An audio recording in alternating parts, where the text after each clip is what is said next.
Assalamualaikum warahmatullahi wabarakatuh. Anak-anakku, bagaimana kabarmu? Ibu berharap walaupun kita dalam pembelajaran jarak jauh, namun harus tetap semangat ya.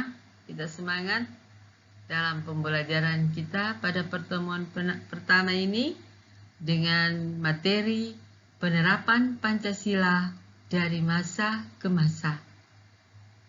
Namun sebelum kita memulai pembelajaran, alangkah baiknya kita sama-sama membuka pembelajaran kita dengan membaca basmalah. Bismillahirrahmanirrahim. Sebelum kita memulai pembelajaran dengan materi penerapan Pancasila dari masa ke masa, tentunya kalian harus tahu ya tujuan dari pembelajaran kita kali ini, yakni kegiatan pembelajaran menggunakan pendekatan saintifik dengan model pembelajaran discovery learning, kajian dokumen histori, dan meneliti isu publik.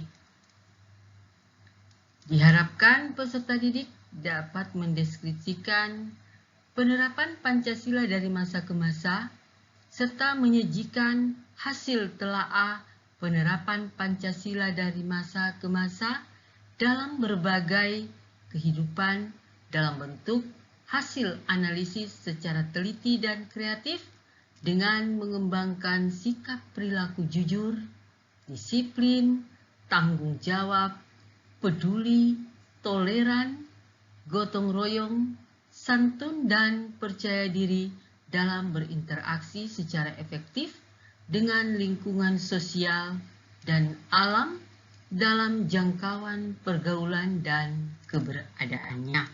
Nah, itulah tujuan pembelajaran kita pada pertemuan pertama ini. Anak-anakku sekalian, sebelum kita lanjut ya pada materi pembelajaran, marilah ya sama-sama kita menyanyikan lagu Garuda Pancasila. Namun sebelum itu Ibu berharap kalian ya duduk dengan sikap sempurna ya. Kita akan sama-sama menyanyikan lagu Garuda Pancasila secara hikmat. Oke?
Sebelum kita mempelajari bagaimana penerapan Pancasila dari masa ke masa, Ya, dari masa awal kemerdekaan sampai sekarang ini, tentunya kita harus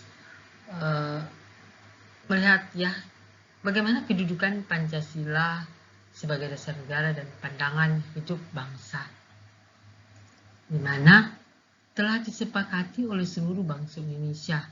Akan tetapi dalam perwujudannya banyak sekali mengalami pasang surut. Bahkan sejarah bangsa telah mencatat pernah ada upaya untuk menggantikan Pancasila dengan ideologi lain. Upaya ini dapat digagalkan oleh bangsa Indonesia sendiri. Meskipun demikian, tidak berarti ancaman terhadap Pancasila sebagai dasar negara sudah berakhir. Tantangan masa kini dan masa depan yang terjadi dalam perkembangan masyarakat Indonesia dan dunia internasional dapat menjadi ancaman bagi nilai-nilai Pancasila sebagai dasar negara dan pandangan hidup bangsa Indonesia.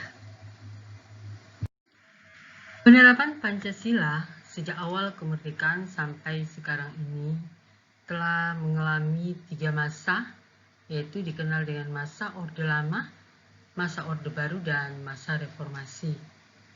Masa Orde Lama adalah masa pencarian bentuk penerapan Pancasila, terutama dalam sistem ketatanegaraan.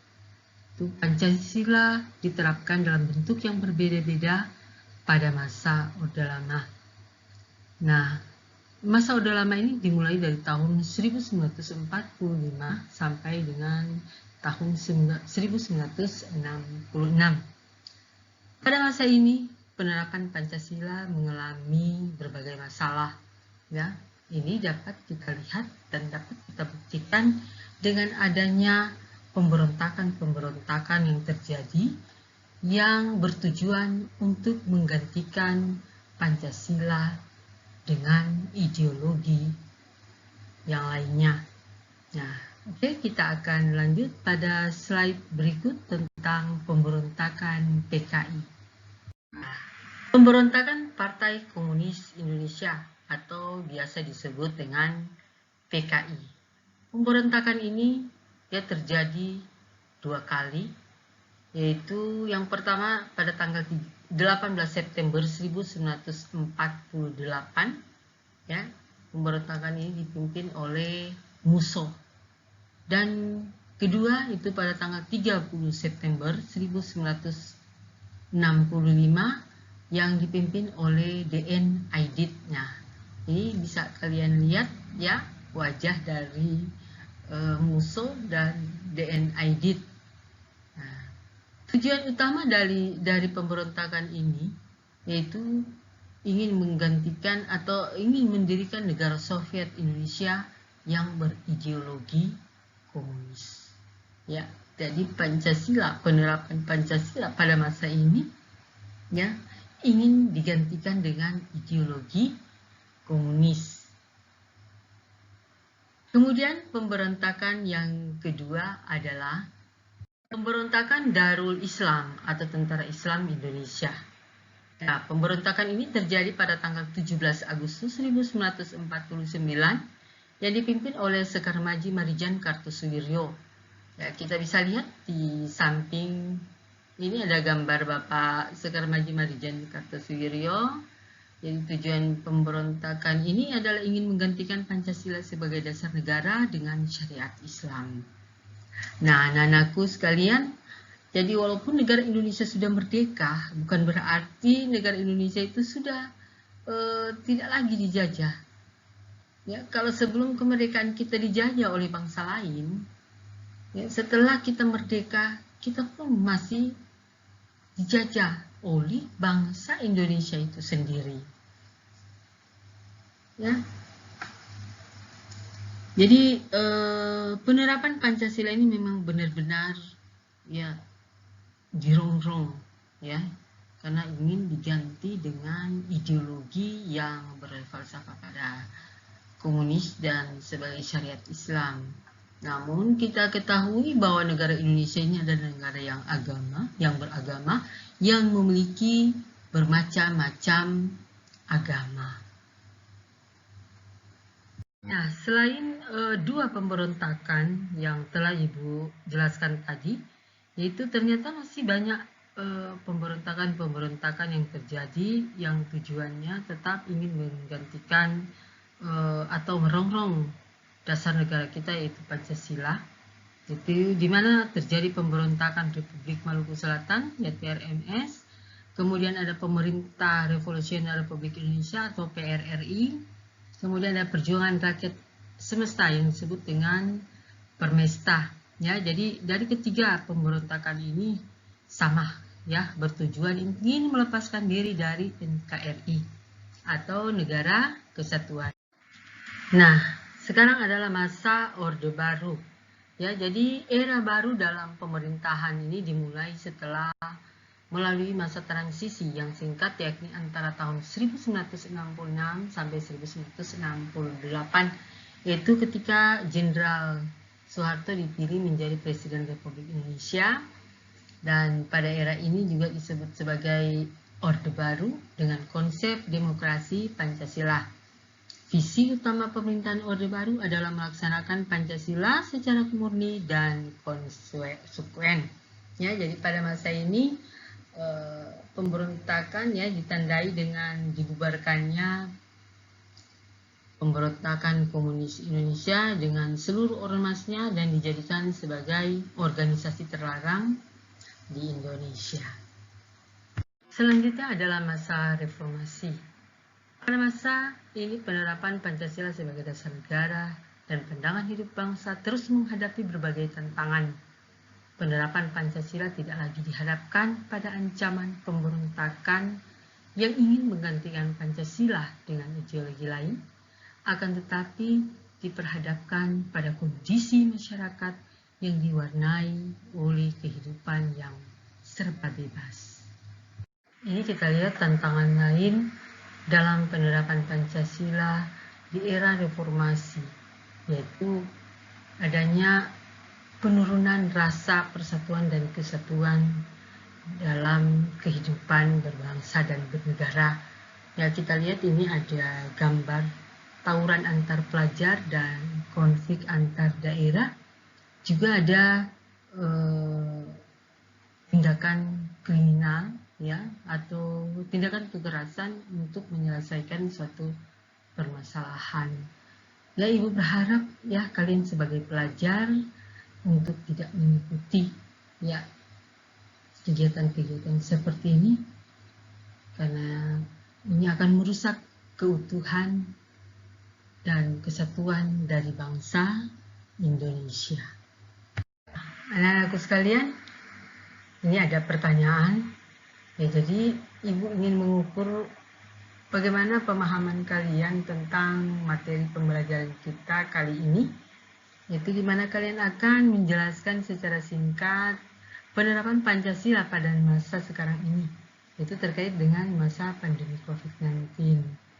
Ya, jadi bisa kalian kaitkan dengan bagaimana kebijakan pemerintah tentang pembelajaran jarak jauh yang sekarang ini kita lakukan, ya, itu adalah untuk memutus mata rantai penyebaran COVID-19.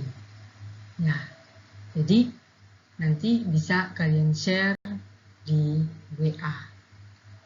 Oke?